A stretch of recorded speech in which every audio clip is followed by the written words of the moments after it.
Bonjour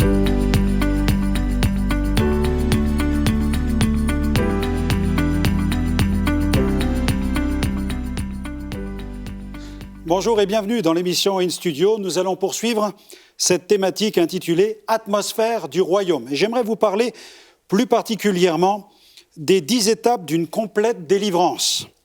La délivrance est un domaine qui touche directement à la manifestation du royaume de Dieu.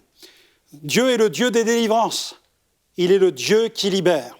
Le plein évangile présente Jésus qui sauve, Jésus qui guérit, Jésus qui revient bientôt, Jésus qui baptise dans le Saint-Esprit, mais aussi Jésus qui délivre de la puissance des ténèbres. D'ailleurs, l'un des noms de Dieu, c'est El Gibor, c'est-à-dire le vaillant guerrier. Dieu est un vaillant guerrier. Il a combattu pour nous, il a défendu la cause de notre âme. Et Jésus est aussi un vaillant guerrier. Il est venu dans l'arène de ce monde pour arracher nos âmes à la puissance du diable. Il est descendu dans l'arène de la puissance du péché. Il est mort sur la croix. Il a dépouillé les puissances, les dominations, les autorités. Il les a livrées publiquement en spectacle, triomphant d'elles par la croix. Jésus est tout-puissant. Il a vaincu les ténèbres. Il a vaincu les démons.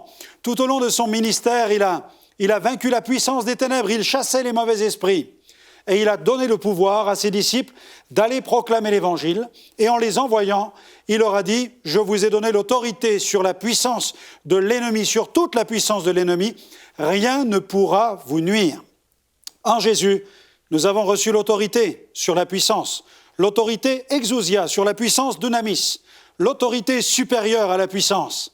Lorsque l'autorité se manifeste, elle terrasse la puissance des ténèbres. Alléluia! Dieu soit loué pour cela. Et j'aimerais lire un passage qui se trouve dans Luc chapitre 8, verset 26. Luc 8, verset 26. Il est question de la délivrance du possédé de Gadara. Ils abordèrent dans le pays des Géraséniens, qui est vis-à-vis de la Galilée. Lorsque Jésus fut descendu à terre, il vint au-devant de lui un homme de la ville qui était possédé de plusieurs démons. Depuis longtemps, il ne portait point de vêtements, et il avait sa demeure non dans une maison, mais dans les sépulcres. Et ayant vu Jésus, il poussa un cri, se jeta à ses pieds, et dit d'une voix forte, « Qu'y a-t-il entre moi, Jésus, fils du Dieu très-haut? Je t'en supplie, ne me tourmente pas. » Car Jésus commandait à l'esprit impur de sortir de cet homme dont il s'était emparé depuis longtemps. On le gardait lié de chaînes et les fers aux pieds, mais il rompait les liens, et il était entraîné par le démon dans les déserts. Jésus lui demanda « Quel est ton nom ?» « Légion, répondit-il, car plusieurs démons étaient entrés en lui. Et il priait instamment Jésus de ne pas leur ordonner d'aller dans l'abîme. Il y avait là dans la montagne un grand troupeau de pourceaux qui paissaient, et les démons supplièrent Jésus de leur permettre d'entrer dans ces pourceaux. Il le leur permit. Les démons sortirent de cet homme, entrèrent dans les pourceaux, et le troupeau se précipita des pentes escarpées dans le lac et se noya. Ceux qui les faisaient paître, voyant ce qui était arrivé, s'enfuirent et répandirent la nouvelle dans la ville et dans les campagnes. Les gens allèrent voir ce qui était arrivé. Ils vinrent auprès de Jésus et ils trouvèrent l'homme de qui étaient sortis les démons, assis à ses pieds, vêtu et dans son bon sens, et ils furent saisis de frayeur. Ceux qui avaient vu ce qui s'était passé leur racontèrent comment le démoniaque avait été guéri. Tous les habitants du pays des Géraséniens prièrent Jésus de s'éloigner d'eux, car ils étaient saisis d'une grande crainte. Jésus monta dans la barque et s'en retourna. L'homme de qui étaient sortis les démons lui demandait la permission de rester avec lui, mais Jésus le renvoya disant « Retourne dans ta maison, raconte tout ce que Dieu t'a fait. » Et il s'en alla et publia par toute la ville tout ce que Jésus avait fait pour lui. Deuxième lecture dans Matthieu 12, versets 43 à 45. Parce que si nous sommes appelés à chasser les démons, le ministère de délivrance implique que nous devons veiller à ce que les démons ne reviennent pas reprendre possession du territoire dont ils ont été chassés. Et Jésus donne un enseignement justement sur le retour de l'esprit impur. Dans Matthieu 12, 43 à 45, lorsque l'esprit impur est sorti d'un homme, il va par des lieux arides cherchant du repos et il n'en trouve point. Alors il dit, je retournerai dans ma maison d'où je suis sorti. Et quand il arrive, il la trouve vide, balayée et ornée. Il s'en va, il prend avec lui 7 autres esprits plus méchants que lui. Ils entrent dans la maison, s'y établissent, et la dernière condition de cet homme est pire que la première. Il en sera de même pour cette génération méchante. Il ne suffit pas de chasser des démons. Nous sommes appelés à chasser des démons. Mais nous sommes aussi appelés à établir dans le Christ ce que nous amenons à la délivrance. Jésus prêchait le royaume de Dieu. Et lorsqu'il prêchait l'évangile, eh bien, ceux qui l'entendaient assistaient à véritablement un choc de royaume. Les ténèbres percutaient le royaume de Dieu. Et je suis là pour vous dire que le royaume de Dieu est supérieur au royaume des ténèbres. L'ennemi n'a pas de pouvoir face au royaume de Dieu. La lumière est supérieure aux ténèbres. Je me souviens d'une campagne en Afrique, au Togo, en 1998. Je me trouvais dans la ville d'Atakpamé. Et il y avait 25 000 personnes qui m'écoutaient.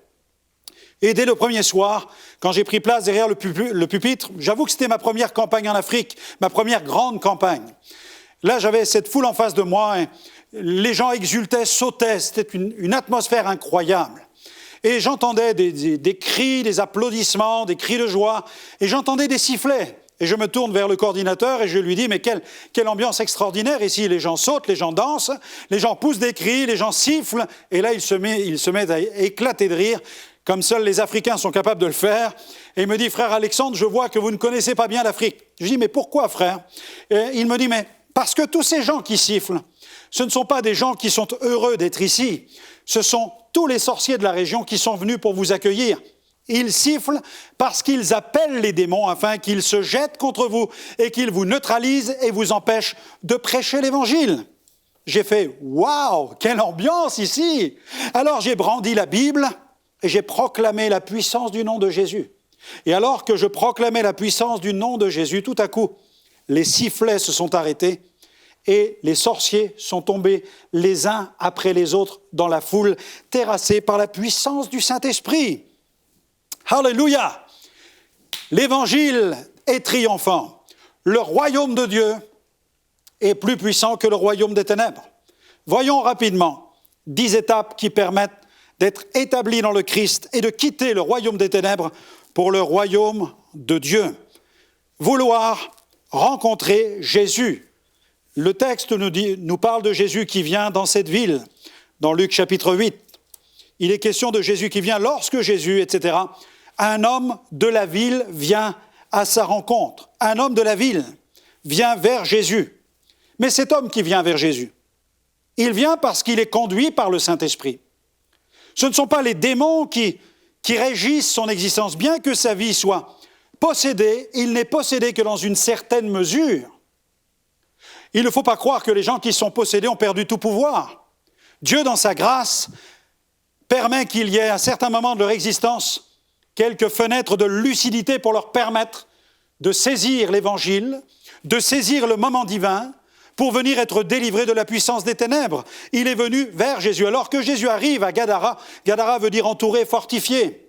Déjà, c'était la carte de visite avant que Jésus ne vienne. Gadara envoie sa carte de visite avec un possédé qui vient à sa rencontre. Mais cet homme, bien qu'il soit possédé, il vient vers Jésus parce que le Saint-Esprit le conduit vers lui. D'ailleurs, quand il se prosterna, c'est grâce à l'action du Saint-Esprit. Quand il s'est jeté à terre pour se prosterner, ce n'étaient pas les démons qui le jetaient à terre, mais c'était le Saint-Esprit qui œuvrait en lui et cet homme se prosternait parce qu'il venait vers Jésus. Vouloir rencontrer Jésus. Si vous voulez que votre vie soit libérée totalement de la puissance des ténèbres, il faut impérativement vouloir rencontrer Jésus. Parce que c'est Jésus, lui seul, qui pourra vous libérer de l'emprise des ténèbres et vous rendre parfaitement et totalement libre parce qu'il va venir habiter dans votre vie, parce que la maison aura été nettoyée des squatteurs qui ont pris place dans votre vie. Jésus expulse les squatteurs, il veut les expulser une fois pour toutes à la seule condition que vous permettez à Jésus non seulement d'être un visiteur dans votre vie, mais d'être celui qui va habiter chez vous. Jésus vient pour habiter chez vous avec le Père. Et si Jésus et le Père viennent faire leur demeure chez vous, il n'y aura plus d'opportunité aux démons pour revenir reprendre leur place chez vous. C'est le point crucial de la délivrance des démons, c'est vraiment céder radicalement sa vie au Christ, vouloir rencontrer Jésus. Et puis deuxièmement, c'est venir tel que l'on est. Le texte dit un homme qui était possédé, qui vivait dans les sépulcres. Je vous laisse imaginer l'état déplorable dans lequel cet homme se trouvait, dans un état de délabrement moral, psychologique, physique, émotionnel, spirituel, une épave, une ombre, un homme hanté, habité par les démons, un homme possédé qui habite, qui dort dans les cimetières. Imaginez cet homme, son état dévasté, non seulement par le péché, mais aussi par le diable. La Bible parle du double empire. Dans l'Écriture, on trouve l'empire du péché, l'empire du diable. Et l'empire du diable ne pourrait pas avoir de pouvoir sur nous s'il n'y avait pas l'empire du péché, déjà qui a du pouvoir en nous. Nous sommes pécheurs par nature, la Bible dit il n'y a pas un juste, pas même un seul, tous ont péché, tous sont privés de la gloire de Dieu, il n'en est aucun qui fasse le bien. Si l'ennemi a du pouvoir sur nos vies, c'est parce que nous sommes des pécheurs en puissance. Et dans sa grâce, Dieu nous accepte tels que nous sommes. Je ne sais pas quel est le sépulcre de votre existence, je ne sais pas dans quel sépulcre vous habitez, mais lorsque je parle avec telle ou telle personne, je découvre que certains habitent des sépulcres abominables, le sépulcre de l'occultisme, le sépulcre de l'alcoolisme, le sépulcre de la drogue, le sépulcre de la violence conjugale, le sépulcre du crime, toutes sortes d'horreurs, d'abominations à cause du péché. Mais je ne connais pas de sépulcre qui puisse résister à Jésus, qui est le prince de la vie. Si Jésus vient vous chercher dans votre sépulcre, soyez sûr d'une chose, vous pourrez en sortir, il vous en sortira par la puissance du Saint-Esprit. Venir tel que vous êtes, quel que soit le sépulcre dans lequel votre existence est emprisonnée. Troisièmement, il faut comprendre qu'il faut changer de royaume. D'ailleurs, lorsqu'il y a cet affrontement entre Jésus et ce démon, ce dialogue qui s'engage entre les deux, le démon parle par la bouche du possédé et tour à tour, l'homme parle à Jésus, ensuite le démon prend la parole et lorsque le démon parle, il dit « Qu'y a-t-il entre moi et toi, fils du Dieu Très-Haut » On sent qu'il y a une rencontre de puissance, il y a une guerre spirituelle.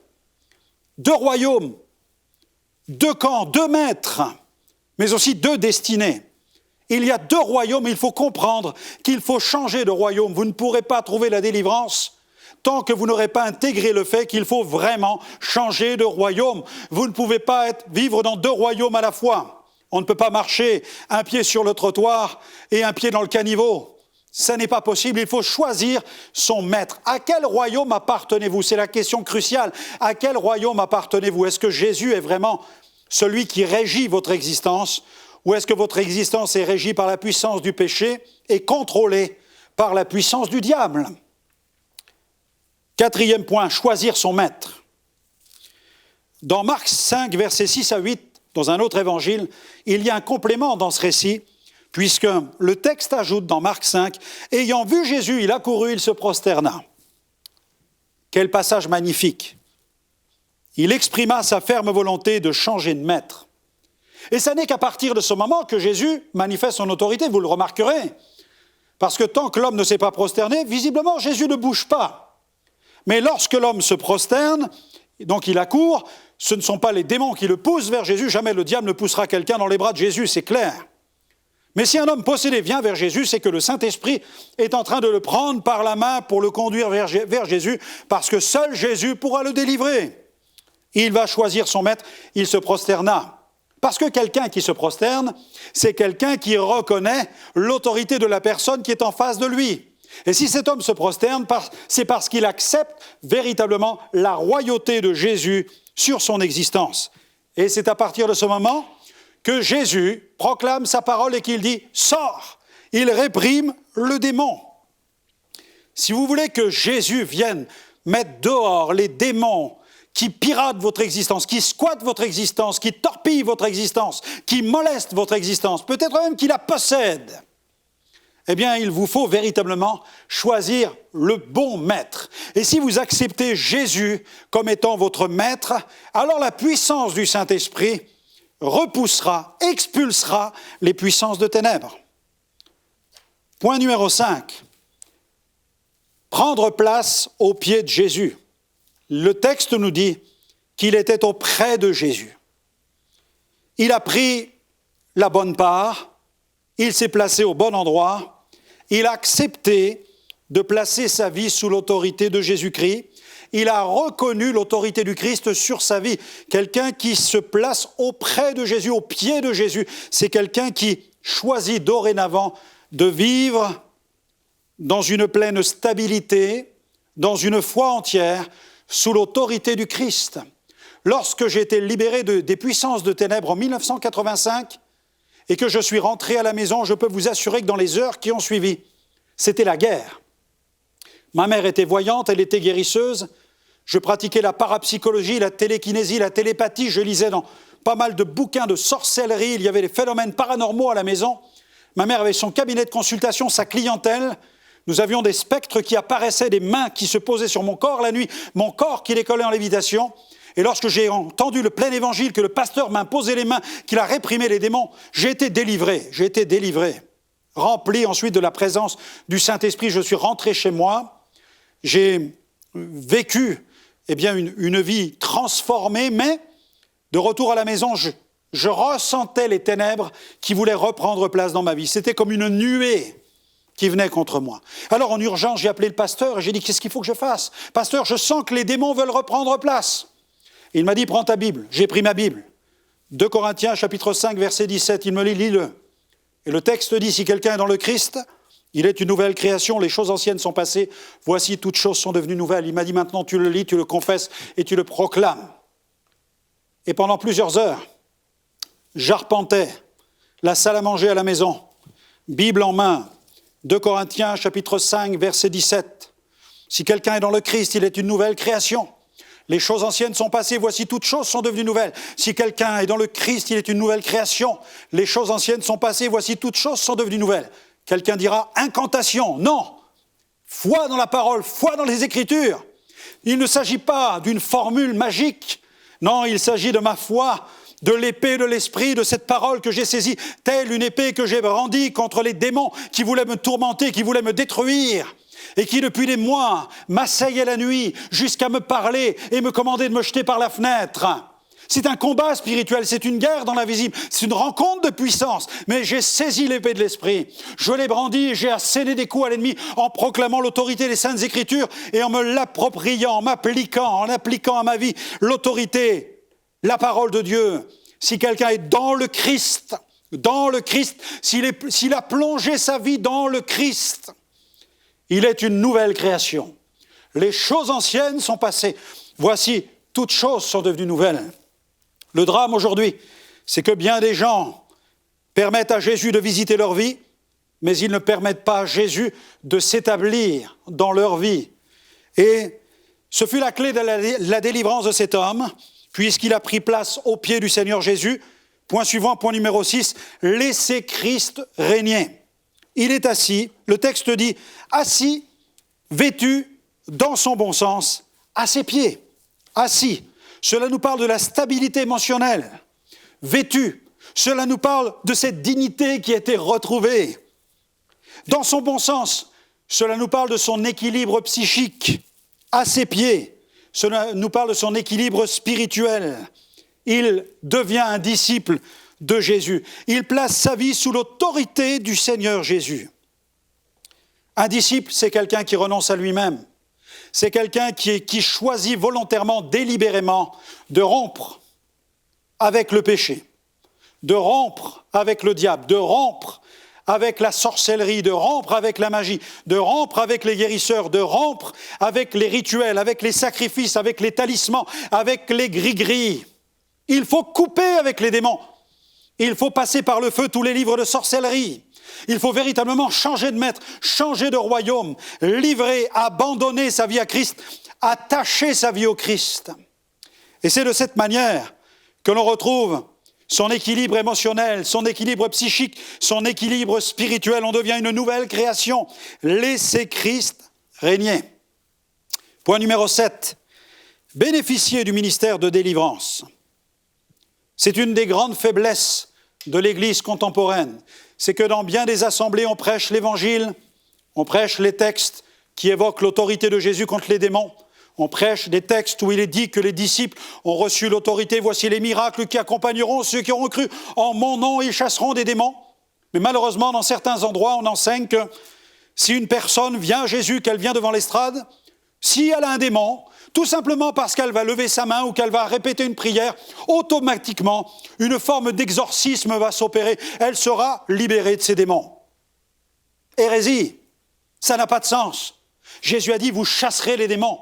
Si à un moment ou à un autre, quelqu'un qui a des démons ne trouve pas en face d'elle quelqu'un qui va exercer un ministère et qui va chasser de sa propre personne les entités qui l'habitent, comment pourra-t-elle être délivrée? Les démons ne partent pas par la confession, par la prière. Les démons ne partent pas non plus par une imposition des mains. Les démons vont partir parce qu'on leur commande de partir. Jésus a dit, vous chasserez les démons. Et je ne vois pas d'autre façon de chasser des démons que de leur dire de partir. Et à un certain moment, il faut prendre son courage à deux mains et libérer les pauvres âmes qui sont tourmentées, qui sont esclaves des ténèbres. Sinon, eh bien, elles embrassent en quelque sorte une certaine philosophie évangélique. Elles entrent dans la vie de l'Église avec des entités qui les tourmentent, des entités qui les tiennent, qui les habitent, et elles n'ont jamais trouvé quelqu'un pour les délivrer. Et j'en ai vu certains malheureusement emprunter le chemin des eaux du baptême, devenir membres même des églises et ne pas avoir été totalement délivrés de la puissance des ténèbres. Nous sommes des prédicateurs du plein évangile. Et la révolution du plein évangile, cette réactivation de la Pentecôte depuis le siècle dernier, c'est vraiment la remise au goût du jour du ministère de délivrance. C'est un impératif. En mon nom, ils chasseront les démons. Je vous ai donné l'autorité. Et dans la Bible, dans les actes des apôtres, comme dans les évangiles, lorsqu'il y a des démons, ils sont à chaque fois chassés. Jésus les chassait. Et il faut donc qu'on les réprime verbalement de la bouche, qu'on leur stipule qu'ils n'ont rien à faire dans la vie de ces gens et qu'ils doivent quitter ces gens, qu'ils tourmentent une bonne fois pour toutes. Établir ces gens dans le Christ afin qu'ils vivent une vie heureuse et une vie pleinement épanouie. Il faut aussi fermer les accès. Ce qui est triste dans cette histoire, c'est que les habitants de la région, ayant été les témoins de cette délivrance, eh bien, demandèrent à Jésus de s'en aller. Jésus était devenu indésirable.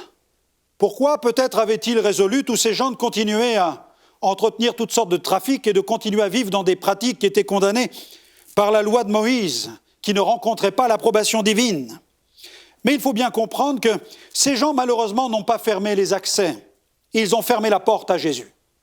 Et le seul moyen de fermer les accès aux démons, c'est d'ouvrir la porte à Jésus, mais le vrai Jésus, le roi des rois, le Seigneur des seigneurs, celui qui est mort sur la croix, ressuscité, celui qui est sur le trône des trônes, qui règne, qui a vaincu les dominations, les puissances et les autorités. Il nous faut ouvrir notre cœur à ce Christ-là, le Christ de Dieu. Et si Jésus règne, si nous ouvrons la porte de notre cœur au règne de Jésus-Christ, alors nous fermerons définitivement la porte à l'emprise des ténèbres. Fermer les accès. 9e point, vivre une vie de disciple. Cet homme demanda la permission de rester avec Jésus. Il voulait rester avec lui. Mais Jésus lui a fait comprendre qu'il devait continuer son travail, qu'il devait rester là où il était et qu'il allait continuer un travail de témoin. Il aurait bien voulu être avec Jésus. Il aurait bien voulu l'accompagner. Mais Jésus est parti. Mais Dieu est resté avec cet homme. Il faut bien comprendre que Jésus est ressuscité. Il est sur le trône des trônes. Et Jésus est avec tous ceux qui croient en lui. Physiquement, corporellement, Jésus a repris la route puisque pendant tout le ministère de son incarnation, Jésus marchait sur les routes d'Israël, il allait de ville en ville, de village en village et il faisait du bien. Et la grâce de Dieu, la main de l'Éternel fut sur cet homme qui était libéré par la puissance de Jésus. Le Père céleste a béni cet homme. C'est pourquoi Jésus ne lui a pas permis de le suivre, parce que Jésus savait que la grâce de Dieu, la bienveillance du Père accompagnerait dorénavant cet homme dans sa vie de tous les jours. Et cela ne l'a pas empêché de devenir un disciple et de devenir même un témoin ensuite. Il faut bien comprendre cette réalité, c'est qu'il nous faut devenir de véritables disciples. Quand j'ai écouté l'Évangile pour la première fois, je me souviens de cette soirée où je suis venu écouter la bonne nouvelle. Lorsque je suis entré dans cette église, invité par cet homme qui m'avait rencontré quelques heures auparavant sur la place publique, Dès que j'ai pénétré dans ce lieu, mon corps s'est mis à trembler, je sentais qu'il y avait un combat. Et j'ai dit, diable, j'ai compris maintenant. J'ai compris que celui qui est là, celui qui est avec cet homme qui prêche l'évangile derrière ce pupitre, il est plus fort que toi. Et démons, vous avez peur, parce que vous savez que celui qui est là est plus fort que vous. Alors j'ai écouté l'évangile, j'étais convaincu de péché. J'ai répondu à l'appel, je me suis avancé. Le pasteur m'a imposé les mains, je me suis écrasé sur ma chaise, les démons sont partis, j'ai fait un voyage au Niagara céleste, j'ai vu la gloire de Dieu. Saint-Esprit m'est tombé dessus, c'était quelque chose d'extraordinaire. C'est comme si Dieu venait de se ruer sur moi. Et là, les ténèbres sont parties, j'entendais ces démons qui battaient retraite. Et j'étais rempli de cette grâce, de cette gloire, cette manifestation de la gloire de Dieu à tel point que je voulais dormir dans l'église. Pas question pour moi de rentrer dans cette maison qui avait été la maison du diable, de rentrer chez mes parents où il y avait ce cabinet de consultation, ces guéridons de spiritisme, ces livres de sorcellerie. Non, je ne voulais plus rentrer chez moi. Mais le pasteur m'a dit, il faut que tu rentres chez toi, tes parents vont s'inquiéter, pas question que tu dormes dans cette église, tu rentres chez toi. Je lui ai dit, mais monsieur, vous n'imaginez pas la puissance des démons chez moi. Et il m'a dit, mais celui qui est en toi est plus fort que celui qui est chez toi. Il m'a fait comprendre que j'allais quitter l'église, mais j'allais quitter l'église avec Jésus. J'allais quitter le bâtiment, mais je n'allais pas quitter Dieu pour autant. En quittant le bâtiment, je continuais avec Dieu. Parce que Dieu, nous ne pouvons pas l'enfermer dans un bâtiment. Alors, je suis sorti de cette assemblée, je suis parti en courant avec Jésus, plein le cœur, Jésus plein la vie, Jésus plein l'esprit, Jésus plein l'âme. Rempli de la puissance de l'esprit, je suis rentré chez mes parents et j'ai proclamé l'évangile. Et j'ai vu cette sorcière qui était avec ma mère. Lorsque j'ai proclamé l'évangile, je l'ai vue tomber à terre. La puissance de Dieu l'a terrassée. J'ai voulu vivre une vie de disciple avec Jésus. Et Jésus est resté dans ma vie. Et le dernier point, c'est devenir un témoin. Jésus lui dit, va dans ta maison. Et c'est ce que j'ai fait. Je suis rentré à la maison et là, j'ai dit qui était Jésus. J'ai proclamé la gloire de Jésus. Nous sommes appelés à être des disciples assis auprès de Jésus. Établi, vêtu, vraiment équilibré sur le plan moral, sur le plan physique, sur le plan spirituel.